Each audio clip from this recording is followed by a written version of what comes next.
Ogres domas atgriežas ar jaunu rubriku Domino ar mācītāju.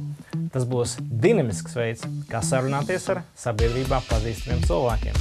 Jebkuru kauliņu, ko nolikšu es varēšu uzdot jebkuru tematisku jautājumu viesim. Bet jebkuru kauliņu, ko noliks viesis, viņš varēs uzdot jebkuru jautājumu man. Spēles beigās būs ne tikai bijis labs dialogs, bet arī uzzināsim, kurš būs spēles uzvarētājs. Cita Ogres domas rubrika būs saruna ar ekspertu, kur par kādu aktuālu tēmu aicināšu kādu profesionāli vai cilvēku, kas ir iedzinājuši šajā tēmā, lai palīdzētu mums to vairāk izprast.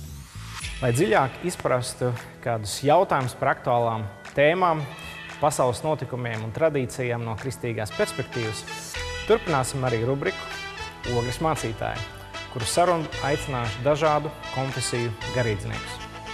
Lai atbildētu uz jūsu jautājumiem un komentāriem, mēs turpināsim arī rubriku Jautājumu un atbilžu laiks. Tāpat arī ik pa laikam es dalīšos ar kādiem tematiskiem video, lai jums palīdzētu vairāk izprast kādu garīgu vai dvēselisku tematu. Tāpēc Ogres domas drīzumā atgriežas ar 5 rubrikām. Proti Domino ar mācītāju, saruna ar ekspertu, Ogres mācītāji, jautājumu atbilžu laiks un tematiskie video.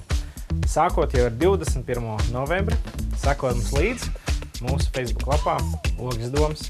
Uz tikšanos!